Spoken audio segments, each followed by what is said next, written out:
Барлықтарыңызға сәлем, сіздермен Нурикс. Бүгін бізде американская история ужасов сериалының ленточный червь бөлімі. Вивиан Ли Финч супермодель болуды бала кезінен армандайды. Ол модельдік карьерасын Шейла Клейн агенттігі арқылы бастап көрмек. Вивиан ішке кіргенде өзі секілді жас қыздардың кезекте тұрғанын байқайды. Сосын ең соңғы болып кезекке тұрады. Бұл жерде ол Хизер есімді қызбен танысты. Хизер 3 айдан бері Нью-Йорктегі түрлі кастингтерге қатысып, бағын сынап жүр. Бұдан бөлек ол фотографияға қызығады екен. Қыздар достасуды шешті, тіпті уәделеседі. Кімде-кім бірінші боп жетістікке жетсе, екіншісіне міндетті түрде қол ұшын созады. Кішкенеден соң Шейлаға көптеген үміткерлердің арасынан Вивиан қызық болып өзіне шақырды. Сөйлесу кезінде қыз омыртқасының кішкене қисық екенін айтып, соған қарамастан атақты модель болуды армандайтынын жеткізеді. Шейла оның сөзін бөлді. Көп сөйлемей бір жүріп көруін өтінді. Вивиан айтқанын орындады. Шейла таңғалды және мұнысын жасыра алмады. Бұндай потенциалды ол кез келгеннен көре бермейтінін айтып, қыздан үздік супермодельдің болашағын көріп тұрғанын қуана жеткізді. Тек бір момент бәрін құртты. Әйел үміткердің 44-ші размерін естігенде, семіз деп балағаттап, агентствоға қабылдамайтынын айтады. Ғимараттан мұңайып шығып бара жатқан Вивианды Хизер қуып жетті. Хизер не себепті қабылдамай қойғанын түсініп тұр. Ол диета мен спорт залдың керекті нәтижеге жеткізбейтінін және тез арада арықтаудың құпиясын білетінін айтты. Хизер жаңа құрбысына әлдебір Тадеуш Лау есімді дәрігердің мекен-жайын берді. Сөзінше дәрігердің көмегіне көптеген танымал модельдер жүгінеді деседі. Вивиан дәрігердің мекен-жайына келді. Кіре салысымен арықтаумен проблема болып жүргенін айтады. Дәрігер Лау көп ойланбастан Мандифай аталатын дәрі ұсынады. Оның айтуынша бұны тек модельдер ғана емес, Голливудтың жұлдыздары да қолданады екен. Вивиан дәріні көк тамырға егу керектігін естігенде біртүрлі болып қалды. Алайда дәрігерде Хизерде Мандифайдың қауіпсіз екеніне уәде береді. Бірнеше айдан соң арықтаған Вивиан қайтадан Шейланың алдына келді. Әйел бірден оны қабылдады.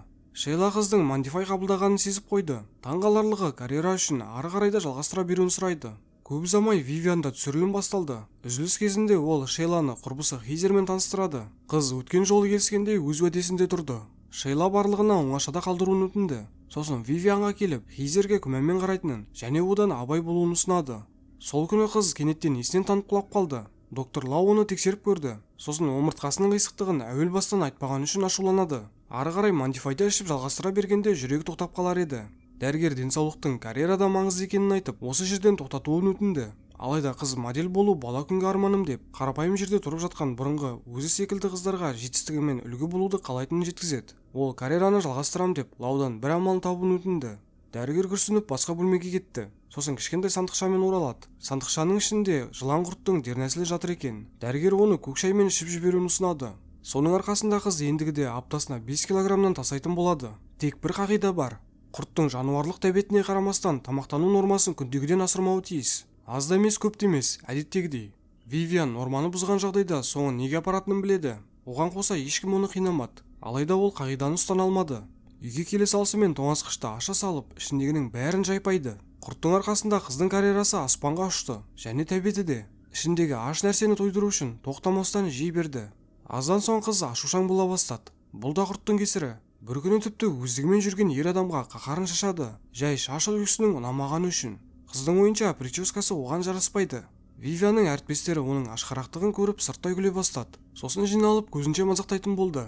Оларды Вивиан жай қалдырған жоқ. Ашу кезінде Шейлаға да көп нәрсе айтып қойды. Кейін әйел қызды кешірім сұрап отырған жерінен тапты. Шейла бұны Мандифайдың кері әсері деп санап ренжімегенін жеткізді.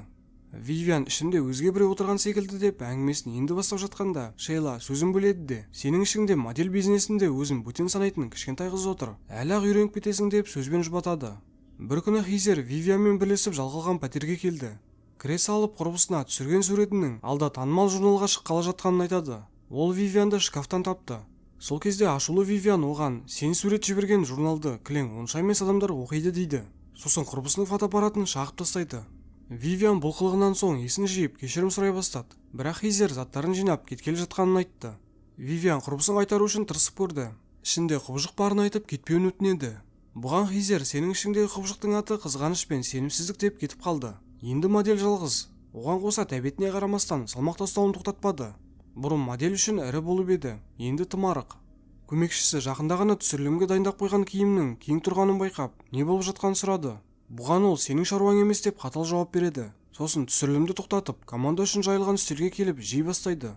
Соңында азып тозған Вивиан доктор Лауға келді. Ол арықтауды мүлдем тоқтата алмайтынын, бұның кесірінен келісім шарттардан айырылып жатқанын айтады. Бұны естіген дәрігер құртты бергеніне қатты өкінді. Сосын, мен саған айттым емес пе, әуел бастан өзің шыдамай жаман үйретіп алдың, енді оны тоқтата алмайсың деді. Қыз неліктен ашушаң болып кеткенін сұрап көрді. Бұны дәрігер құрттың қорғану механизмі деп санайды. Вивиан құртты ішімнен алып тастай көр деп жалына бастады. Лау құбыжықтың қатты өсіп кеткенін, оны хирургиялық жолмен алып тастау кеш екенін айтады. Дәрігер клиентіне бөтелке берді. Бөтелкенің ішіндегі сұйықтықты құрт жек көреді. Сұйықтық организмге енген сәтте құбыжық өз еркімен шығудың амалын жасайды. Соңында ол адамның арт жағынан шығады екен. Және сол сәтте қыз шапшаңдық танытып басынан ұстап алуы тиіс. Вивиан үйге келді.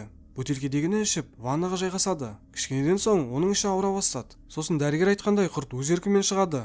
Қыз құртты қысып алып, толықтай ішінен шығарып алды. Паразит құрт сыртқы ортада өзін еркін ұстай алады екен, және ол Вивианға шабуылдайды. Кішкенеден соң Хизер үйге затын алып кетуге келеді. Сосын бұрынғы құрбысын өлі күйінде ваннадан табады. Сол кезде әлгі құрт тіршілігін жалғастыру үшін Хизердің ішіне кіріп кетеді. Арада уақыт өтіп, Шейланың кастингіне жаңа болашақ жұлдыз келді. Бұл Хизер. Ол атақ даңққа қаншалықты ашсың деген сұраққа, тіпті дәл қазір болсын ашсаң өлейін деп тұрмын деп жауап береді. Дәл осы нотада фильм аяқталды. Кейбір адамдардың атақ үшін бәріне дайын екенін көру таң қалдырады. Бұл кино туралы не ойлайсыз? Жалпы өзіңіз бала күнгі арманыңыз үшін қаншалықты тырысар едіңіз? Ойларыңызды комментте күтемін. Ал егер де видео ұнаған болса лайк басып, каналға тіркелулеріңізді сұраймын. Қоңыраушаны бассаңыз келесі видеоның шыққанын бірінші болып біле аласыздар. Сіздермен бірге болған Нурикс каналы. Келесі кездескенше.